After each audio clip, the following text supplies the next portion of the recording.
Les ptérosaures représentent un groupe de reptiles volants qui a perduré pendant l'ère mésozoïque, mais ce n'est qu'à la fin de la période jurassique qu'ils ont démontré toute leur diversification. Certains vont se spécialiser dans la pêche en haute mer en devenant des filtreurs comme le petit ptérodosro. D'autres au contraire vont devenir des chasseurs d'animaux terrestres géants, comme le grand Alzegopteryx. Mais un ptérosaure en particulier a regroupé toutes ces caractéristiques et s'est transformé en une véritable énigme dans la paléontologie.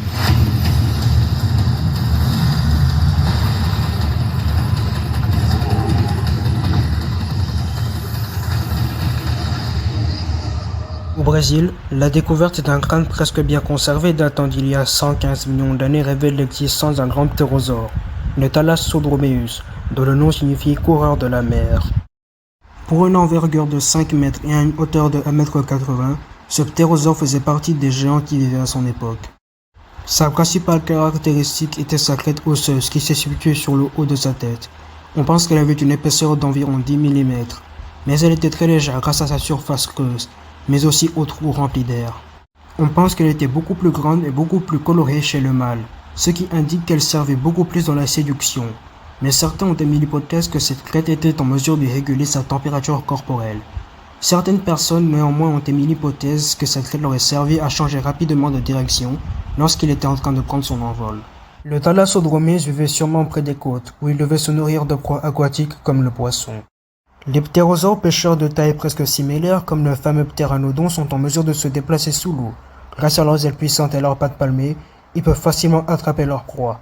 Cependant, la crête démesurée du Thalassodromeus indique qu'il n'était pas en mesure de plonger sa tête sous l'eau. Suite à ce raisonnement, certaines personnes ont émis l'hypothèse qu'il devait voler au-dessus de l'eau, en utilisant son bec puissant pour raser la surface en espérant attraper une proie. Cependant, certains paléontologues proposent que ce ptérosaure devait se déplacer à la surface en pagayant avec ses ailes et ses pattes, tout en gardant sa tête hors de l'eau. Thalassodromeus était un animal volant et nageur assez sophistiqué, mais la structure de ses longs membres et la musculature de ses épaules indiquent qu'il était doté d'une agilité incroyablement terrifiante. Lorsqu'il était au sol, il pouvait courir à grande vitesse, ce qui lui permettait de s'attaquer à de nombreux animaux terrestres, comme des petits dinosaures ou encore des jeunes reptiles. Il était en mesure de tuer ces animaux grâce à son bec puissant et robuste. Mais son bec lui permettait également de s'attaquer à des petits animaux volants comme des ptérosaures. On peut citer le petit Araripesaurus, un petit ptérosaure d'environ 1 mètre d'envergure. Suite à cette découverte, le Thalassodromeus a été classé par certains chercheurs en tant que Asdarchidés, le groupe qui inclut tous les ptérosaures de grande taille, car il avait des caractéristiques très similaires à celui de ces animaux. Cependant, cette classification a été disputée pendant très longtemps, car mis à part le fait qu'il était agile au sol, il était très différent des Asdarchidés. Finalement, il a été classé en 2002 en tant que Thalassodrominés, un groupe avec lequel il est cousin avec le Txuktxupiara, un autre ptérosaure à crête qui avait une envergure presque similaire à celui du Thalassodromeus.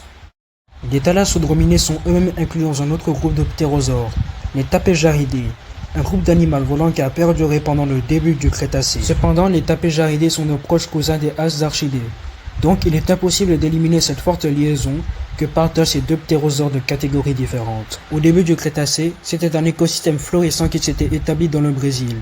Dans les océans, les tortues de 20 cm cohabitaient avec des poissons mesurant de 1 mètre à plus de 5 mètres de long au maximum. Dans le ciel, le Thalassodromeus cohabitait avec d'autres géants volants, comme le Tropeognathus, un autre ptérosaure pêcheur qui avait une envergure d'environ 8 mètres. Au sol, c'étaient les dinosaures qui avaient établi leur royaume. Par exemple, l'Irritator était un cousin du Spinosaurus qui pouvait mesurer jusqu'à 8 mètres de long.